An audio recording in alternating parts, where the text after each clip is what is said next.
Hello, you're listening to Stanford Medcast, Stanford CME's podcast where we bring you insights from the world's leading physicians and scientists.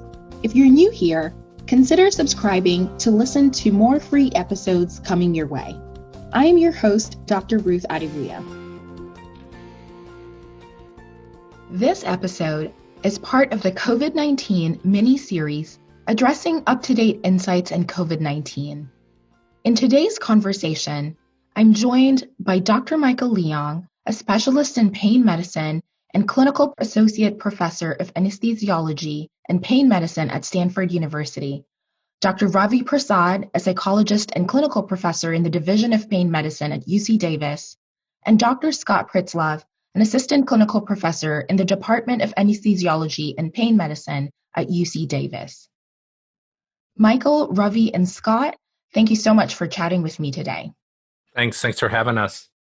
I would like to start our conversation by asking each of you to maybe speak on what have you seen in your practice around how pain patients are affected by the coronavirus pandemic. Scott, if you can start, and then we can go to Ravi and Michael. Sure. So thanks for having us. We had this conversation probably about 4 or 5 months ago, and I think one of the take-homes has been access, really. Initially, there was this massive shutdown, and so patients weren't able to get the procedures that they needed. And I think really, and Ravi and Mike could also speak to this, there's pretty much been a period where we've just been trying to catch up from a lot of the backlog of volume. And so I think the interpretation of what is urgent and emergent can be highly subjective, and certainly pain is a subjective experience. And so, it definitely has been a challenge trying to catch up and really try to see as many patients as we can. So that's really one of the ways I think my practice has been affected, and certainly the others could elaborate as well. I would say, from my perspective as a psychologist, the only psychologist in our panel here, I would say that my practice has actually become much more full. And part of that is because of the telehealth, we've been able to reach many patients who live further away from our facility, folks who, had we had regular practice as usual, it may have been more of a challenge for them to drive into our medical center. But now we're only as far away as their living room. And so the schedule has actually been completely packed. And so we're seeing more patients. In terms of the impact on the patients, I think that was one of the questions that you had asked. I think that it's become challenging for a lot of the patients. Certainly from an emotional perspective, there's a lot of ambiguity associated with COVID. And so that's taken some folks who have a tendency toward anxiety, and it's exacerbated some of that anxiety.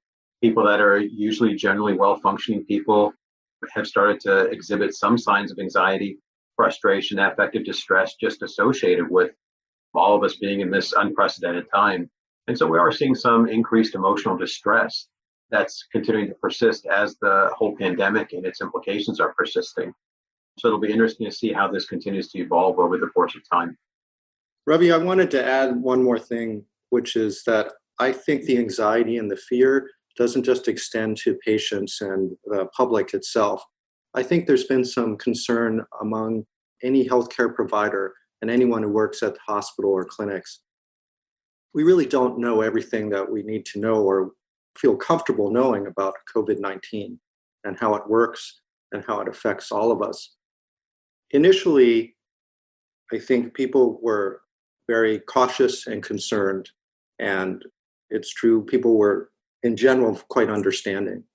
But as it's gone on over a period of time, we've had to really start to keep going forward and doing appropriate medical care, not just for critical patients, but for everyone. Otherwise, you won't get any care at all. So there's been some good things that have come out of this.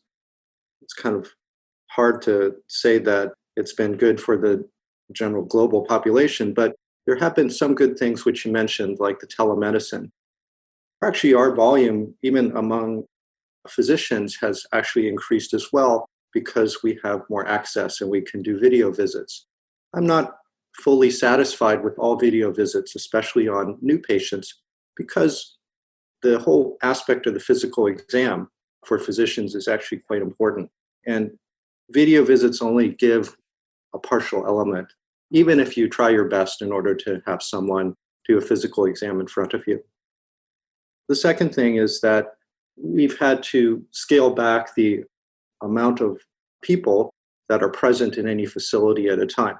So although we have started back on our procedures, even really sophisticated ones like neuromodulation, where we put these electric wires near the spinal cord and near the peripheral nerves as an alternative to opioids, we've had to reinstitute that with some precautions. And our patients have been actually fairly good about getting COVID testing and things like that 72 hours ahead, because they know it's not just the safety of them, but it's safety of everyone around them.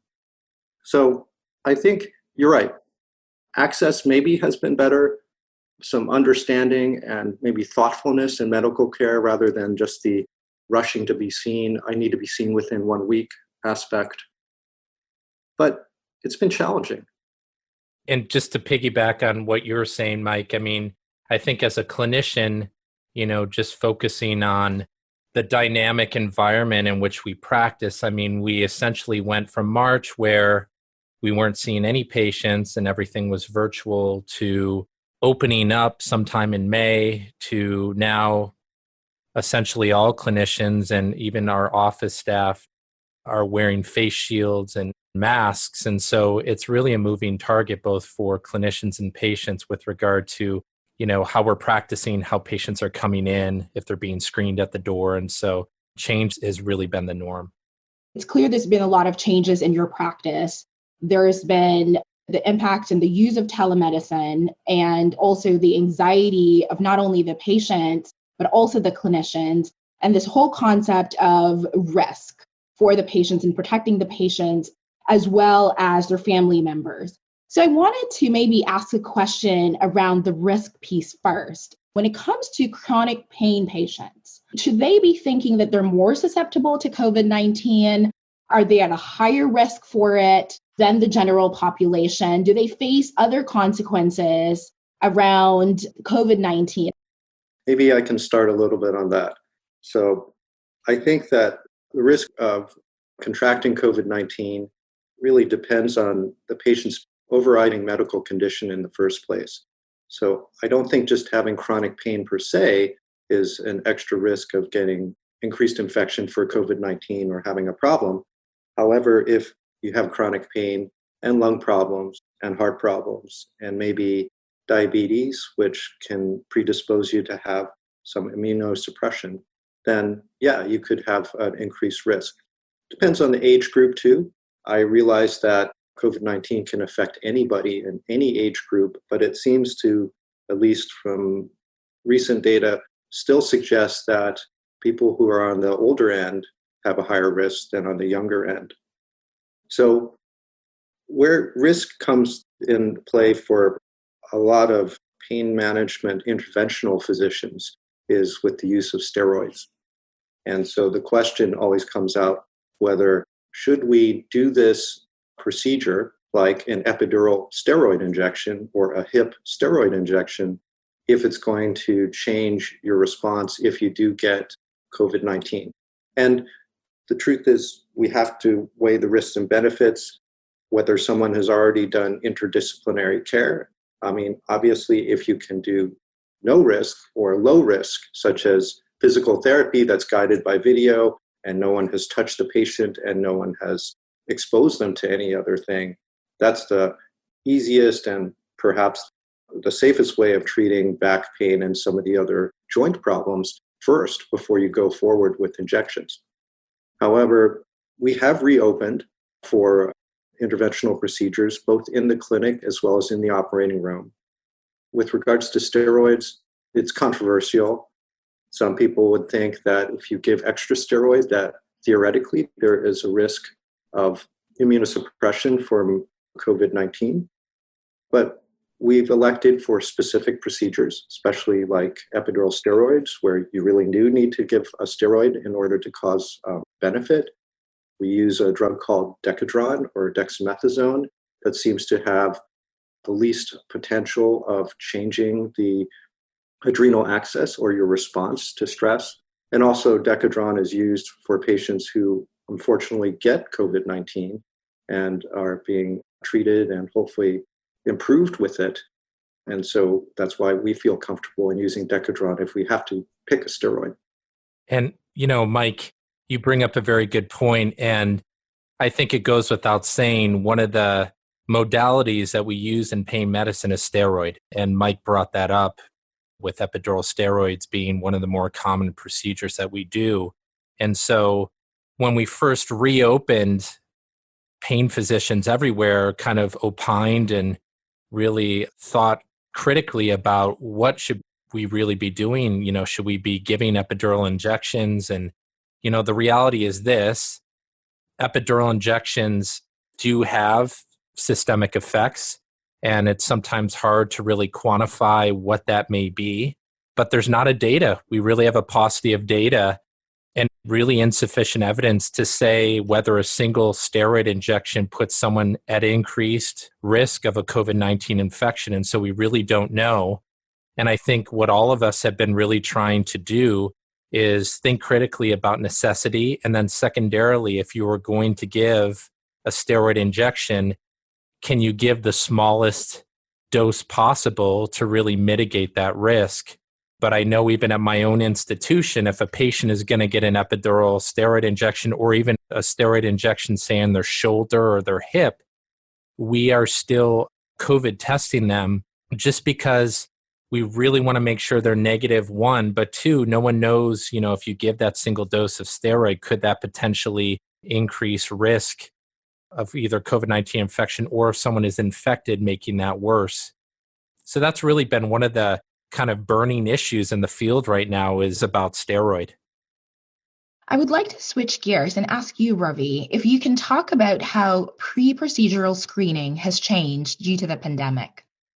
Sure. So before patients have spinal cord stimulators, intrathecal pumps, or implantable therapies, our usual course of action is to have them have a psychological evaluation. And the purpose of the evaluation is to ensure that they're the most ideal candidates for the procedure, and if there are any aspects of care that need to be optimized before they move forward with the implant, that we undertake those things so that they have the best chance of success with that particular procedure. So patients have a comprehensive psychological evaluation before they do these procedures. And there was some concern about, once the whole pandemic issue were to change, is there going to be a lag in terms of being able to implant devices in people? Are we going to have a huge backlog of people who are waiting for this process? But the reality is because of telehealth, we have been able to maintain a stream of people completing these pre-procedure evaluations through telehealth. And so many patients have actually verbalized a high level of contentment. They were very anxious that their care would be put on hold as a result of the pandemic. And there's a lot of gratitude that they've expressed that they're able to continue to move forward. And what's been nice about this is, for a number of patients, there may be some other pieces that they do need to do to further optimize their care. So, for example, there may be slightly higher levels of depression or aspects of anxiety that I feel that might be a little bit high, that could impact the magnitude of success that they get from a trial. And given that during the period of time that we weren't doing any implants, they could use that time to get plugged in with mental health resources to address those factors and get reevaluated, so that they're not losing any time, but they can use this time when everything is on shutdown. Scott and Ravi, has testing changed for patients coming into either the clinic or to getting interventional procedures for COVID-19? Because it's changed at Stanford.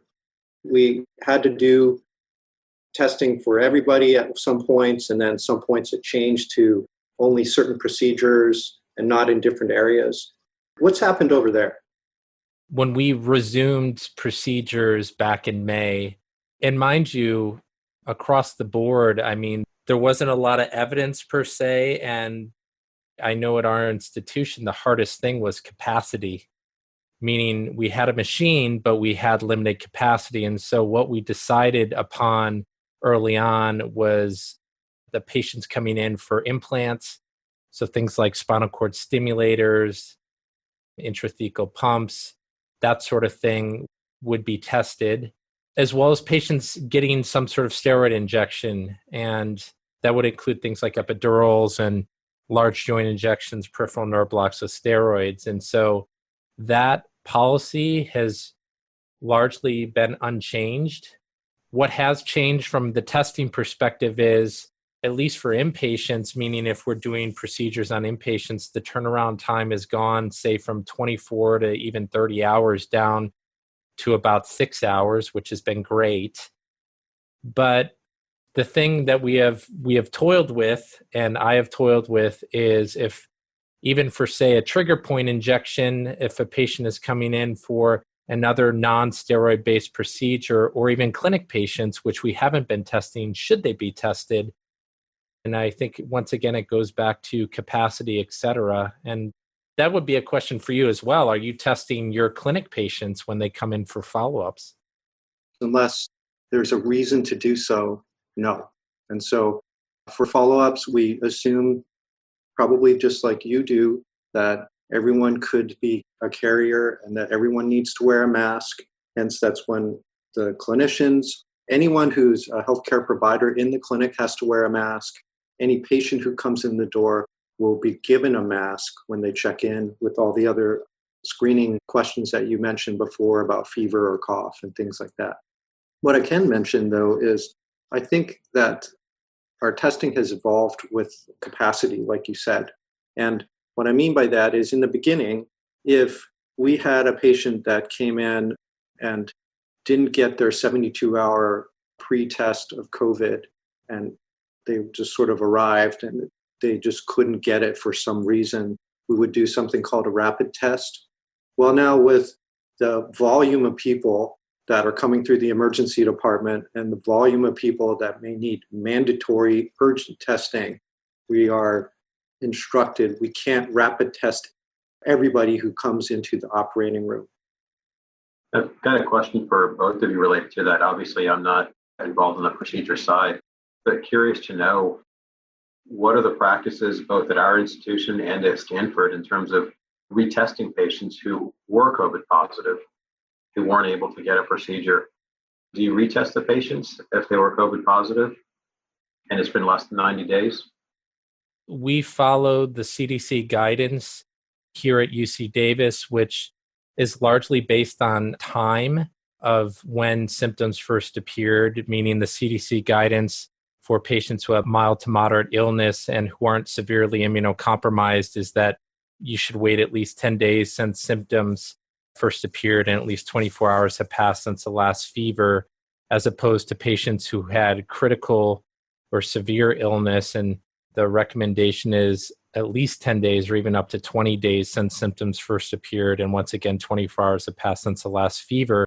You know, interestingly, we have not had a lot of patients who have tested positive, but I think ultimately the question is, should a patient test negative? I know anecdotally, some of my physician colleagues at other institutions have been infected with COVID, and several weeks after feeling better, still were testing positive. And so I think we don't necessarily know, what does that mean if someone is still testing positive many weeks later?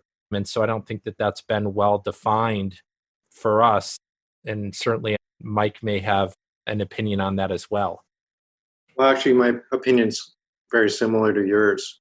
It's a little controversial. We have to follow the CDC guidelines as well, because that's really the best that we have. And isn't it approximately 20, 21 days or so from first contact? And all patients have to be screened for COVID-19 and be negative 72 hours ahead of any procedure, wherever that may be. I think the broader question is, would I feel comfortable proceeding with an implant or a higher level procedure with someone testing positive? That's a difficult question, but I would say that a lot of these procedures fall more into an elective category. They're definitely necessary, but that is a hard question to answer if someone is still testing positive many weeks afterward. But for sure, making sure that that appropriate period in accordance with CDC guidance has lapsed from their appearance of symptoms. Scott, Can I ask you one question? So if you're a patient, what do you expect when you come to see your pain management physician at UC Davis? I'm just curious because I know what we do at Stanford, but it may not be exactly the same. Yeah, so I think similarly to a lot of institutions, patients now expect that when they walk in the door, they're going to be given a mask, their temperature screened, and complete a brief questionnaire whether or not they've had fevers or contacts. I think for patients who have caregivers, that's been a dramatic change, meaning we don't have people waiting in the waiting room anymore. So if a patient is coming for a clinic visit, oftentimes the caregiver is waiting in the car. And that's really to protect other patients and other people coming in. As you mentioned already, Mike, at least for in-person visits, there's an element of social distancing and spacing that needs to happen. And so actual in-person volume, I would say, has been reduced somewhat. And they're seeing providers who are wearing PPE, both a face shield and a mask. And there's always a lot of discussion now about risk. And is it the right time to perhaps do a procedure versus waiting? And so I think there's a lot more caution. There's definitely a lot more discussion about risk and really making sure that the patient and families understand in-person encounters are not benign, but certainly we're trying to continue in a similar, I guess, new fashion of delivering the same sort of care, but really in a different environment. One of the ironic things that's come up, at least in the delivery of the mental health services, is with all the PPE that people are wearing now, it certainly changed the dynamic of how the psychological evaluations take place. You know, it used to be the case that when folks would come in for the evaluation, just coming in for the evaluation was part of the intervention in and of itself, right? Having somebody get dressed, engage in some sort of functional activity to make it to an appointment. And so the preference would be to try to have people coming in person rather than doing things by video. But now it's actually switched the other way around, where the preference is for people to do the appointments by video. Because when patients are wearing their mask, we lose a lot of the nonverbals, not able to see a lot of the facial expressions that were usually a part of the evaluation itself. And so with the quality, the resolution of the video that we have now, we actually are able to get more information on those nonverbals when somebody logs in from home rather than when they're here in person. So that's been an interesting twist that we've seen. I'm just curious from the three of you, if you had to give a percentage of how much you used telehealth, telemedicine pre-COVID, like is that less than 10%, 5% to now during COVID? I used 0% telehealth. We had the platform built in. It was available, but I used it 0%. At Stanford, the physicians were really using it 0% as well. We just didn't have a structure for it. And the one benefit for COVID-19 is that we had to create a structure, not just for pain medicine, but for the entire university medical center very, very quickly. And it's become fairly commonplace now with all departments and divisions. I know, speaking for me, probably I was doing 1 or 2 visits a month, and just purely based on what the regulation and rules were, these had to be established patients. And so I would say probably now it's closer to 40 or 50% mixture of, virtual versus in person. But the hope is, this won't change and we can continue this. I want to touch on opioid usage and COVID-19, and this is a bit of a two-part question. So first, my understanding is that there were some DEA requirements that were waived to allow for the prescribing of controlled substances without in-person visits. First, I wanted to ask, is that true? And if so, has that changed your practice at all? The second part of my question is whether, in your opinion, is the coronavirus pandemic impacting or worsening the opioid epidemic? I'm just curious to get all of your thoughts on this. And so, Michael, if you can start, and then we can go to Ravi and Scott. I'll be truthful. I expected the COVID-19 pandemic to cause a big change, and I really haven't seen that just because of the implementation of telemedicine. So in our practice and our experience, we have not seen any patients who are already established on opioids have a problem in maintaining that. Traditionally, our pain medicine center doesn't prescribe opioids exclusively or predominantly. So we usually had it in combination with their primary care physician or another provider. But maintenance and visits can always be done by video visit, checking on the prescription monitoring boards, our cures system, that's still in place, and our systems for tracking and having our nurses make sure that compliance is in place really haven't changed all that much. So honestly, opioid prescriptions haven't been altered in our pain clinic that much, or as much as maybe we might have suspected. Just to add to what Michael is saying, I mean, the DEA was pretty clear back in March of 2020, really giving some latitude to clinicians, both for refills, allowing clinicians to give prescriptions for, say, a 90-day refill, allowing monitoring to be done virtually, as well as other areas, including areas around buprenorphine and substance use disorder, meaning initiating therapy without an in-person visit. And to my knowledge, none of this has changed. I also have not seen, per se, an uptick, an increased demand for opiates, but I think it can't be underestimated that there were a lot of patients for a long period of time who have chronic pain who really were in a rock and a hard place, weren't able to get, say, a knee replacement or a hip replacement. And so that kind of unintended consequence of delaying a lot of some of these procedures that even extend outside of the pain medicine realm probably led to patients needing opiates or being on opiates for a longer period of time. And so I don't think we fully understand or have seen to this point what the full fallout of that period of time, especially in that spring timeframe, will be. But nonetheless, the question will be, how long will some of these DEA regulations, the relaxed regulations, last? I'm really looking forward to seeing what the national figures look like over the course of time in terms of how has COVID impacted opiate use, how has it impacted accidental overdoses, things along those lines. One of the concerns that I have is, as I mentioned earlier on in the podcast, is that we have seen some increased emotional distress just related to the ambiguity associated with the pandemic. And, certainly we know that emotional distress can turn around and worsen the physical pain. And if the primary tool that a patient is using is medication to manage their pain, and they haven't been able to avail themselves of other tools, other psychological behavioral tools to manage, then theoretically it would make sense that you may see an uptick in overuse of medication or increased medication loading.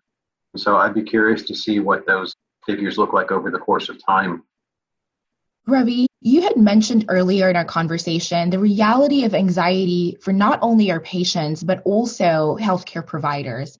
And I'm curious to get a personal perspective from each of you on how you navigate continuing to do your work during this time. How are you handling that? Certainly, as a pain physician and also still as a practicing anesthesiologist, I would say that there's definitely increased anxiety, particularly when you're doing or around aerosol generating procedures. You hear that term now, AGP, which are high risk, right? Particularly if I'm in the OR around patients who have an unknown status or even patients who may be positive. It's something that sits in the back of your mind. And I know I've debriefed this with a few people, but even when I go home, instead of the typical routine of going in the door, I leave my clothes in the garage and go straight in, to shower off, because you worry that, potentially could you have COVID on your skin and, expose your family. And so I know as a practitioner that that's something that's in the back of my mind. Certainly, we have it better than ER physicians, nurses, and all the people working, say, in that environment, or even, say, people in the ICU. But I think it really takes its toll when you think about these things. And, the other thing, and Ravi brought it up earlier, is PPE has kind of changed everything. It changes how you interact with patients, and it sometimes makes in-person patient encounters less personable. And sometimes even more stressful for both parties involved because the message and the nuance of seeing someone's face is lost. And so these are all realities that we have to deal with. And I think with quarantine and everything that we've all had to deal with, taking care of your health, getting good sleep, exercise, all these things really have taken a new importance.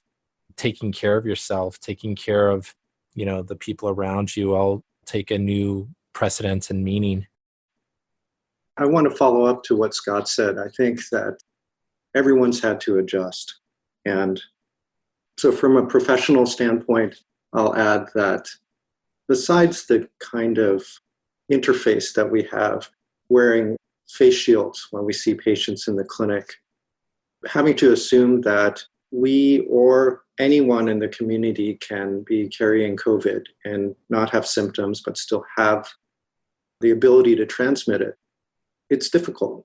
And you know why it's been difficult is over the past 6 months, I think there have been changes. There have been changes not just nationally, but also at institutions about who should get COVID testing before procedures, what the policy is at the clinics.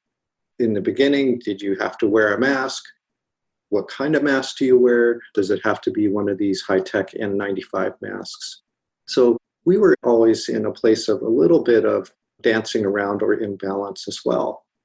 Just like patients, they can't go and do their things that help them for pain. They can't go to a swimming pool. They can't go to a gym. They can't go to places that will give them some socialization and bring them out of the house. Well, for our wellness, we really can't do that either. And I've ended up, just from a personal standpoint, walking a lot. And really because that's the only thing that I can do and be 6 feet apart and distance. And I don't even walk in the usual parks and things that I would have wanted to in the past. So you had to adjust your whole schedule, even with my kids that are teenagers are doing their own thing right now. Even when we get together, sometimes we'll eat outside and have a lobster roll a couple feet away. And that close contact and things like that, it really is kind of odd and disturbing. One of the biggest things that's really important in the midst of all of the COVID work is making sure that clinicians are taking care of themselves. It's very easy to prioritize our patients, but the reality is that if we're not taking good care of ourselves, there's nothing for us to give to our patients and our families. In our lifetimes, we haven't seen anything of this magnitude, something that affects so many different sectors of our lives. It affects our entertainment industry, it affects travel, it affects hospitality. And there's really virtually no area of life that hasn't been touched by this. And so appreciating not just the impact that it has on the clinician, but on significant others, on the family members, on kids, things along those lines, the ability to interact with kids. Also because some kids are being homeschooled because there's no school for some kids at home, and because people are stuck at home, there's unfortunately also an uptick in some domestic violence. If there was already unhealthy environments that people were in, now they're captives in those environments. And so there's been an uptick in some unhealthy situations as well. So it's really now more important than ever that people pay attention to their own wellness and do the things that they need to do to take care of themselves. There are a wide range of different resources that are available online to try to help people with navigating some of those different things. Thank you all for such a great conversation today. Any last key takeaways that you would like to share? COVID-19 has certainly been a dark cloud that brought a lot of challenging and unprecedented issues. But in that dark cloud was a silver lining, and we're learning a lot of new things that are helping to advance several aspects of our practice. I think that COVID-19 has really shown patients and physicians the value of medical care, both in person and as well as afar from telemedicine. And there are certain advantages for each way, but I think it's really an honor to be able to treat people in their presence and with touch. And I think that some of my patients who have not been able to get that feel the same way too. And we hope that, I think all of us hope that in the future when things settle down, that aspect of medical care will return. I would say for me, one of the things that I've learned is that pain care is certainly a fundamental, in a lot of ways, human right that patients should have their pain treated. And COVID-19 really shed light on that pain care is essential and we need to be innovative in finding ways to deliver care despite the challenges of the pandemic. Thanks for tuning in. This podcast was brought to you by Stanford CME. Check back for new episodes by subscribing to Stanford Medcast wherever you listen to podcasts. Visit covid19.cme.stanford.edu for additional COVID-19 CME education.